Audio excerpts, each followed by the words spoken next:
Hello friends, नमस्कार. मी आहे प्रियंका. माझ्या डेली व्लॉगमध्ये तुमचं खूप खूप स्वागत आहे. जर कोणी नवीन असतील, माझ्या चॅनलला सबस्क्राईब नसेल केलं तर नक्की सबस्क्राईब करा आणि माझे डेलीचे ब्लॉग पाहत राहा. चला तर मग आज मी हा टॉपिक घेतला आहे आई. तर आईविषयी तुमच्यासोबत काही बोलणार आहे. चला तर मग मला कोणी म्हटलं ना तू आईसारखी दिसतेस, तेव्हा मन अगदी हसून जातं. पण जेव्हा कोणी म्हणतं तू अगदी तुझ्या आईसारखी आहेस, तेव्हा मी थोडीशी गोंधळते. कारण मी नाही आहे तिच्यासारखी. तिच्या एवढं शांत राहणं, एवढं सहन करणं माझ्या ताकदीच्या पलीकडचंच वाटतं. तिने तिची स्वप्न बाजूला ठेवली फक्त आमच्यासाठी, घरासाठी, आणि मी मात्र माझी स्वप्न निवडली. ती प्रेम करत राहिली, थकत नाही, थांबत नाही. माझं प्रेम तिच्यापुढे अगदी क्षीण वाटतं. ती खूप खंबीर आहे, वादळात सुद्धा खंबीरपणे उभी राहणारी.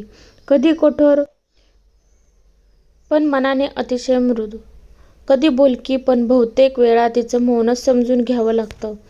ती जेव्हा जवळ असते तेव्हाही ती मनात असते. आई म्हणजे केवळ व्यक्ती नाही, ती एक भावना आहे. ती असते तुझ्या यशातल्या आनंदात, तुझ्या अपयशातल्या धीरात, आणि आयुष्याच्या प्रत्येक वळणावर सावलीसारखी, आशीर्वादासारखी. आईची जागा या जगात खरंच कुणीच घेऊ शकत नाही.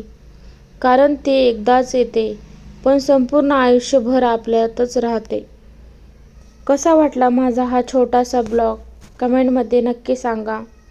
आई प्रत्येकाकडं आहे. प्रत्येकाने आईची आपली काळजी घ्या. मुलींचं कसं होतं, दुसऱ्या घरी जातात, थोडंफार आईसोबत राहणं कमी होतं. पण मधून अधून आईला फोन करत जा, मधून अधून आईला भेटत जा. तिलाही खूप छान वाटतं. मुलीचा कधी कॉल आला किंवा कधी ती भेटायला आली तर तिच्यासाठी तो क्षण खूप मोलाचा असतो. आईसोबत खूप आनंदाने राहा. तर कसा माझा वाटला हा छोटासा ब्लॉग कमेंटमध्ये नक्की सांगा. व्हिडिओ आवडल्यास लाईक, शेअर, सबस्क्राईब करा आणि भेटूयात आपण नवीन ब्लॉगमध्ये. बाय.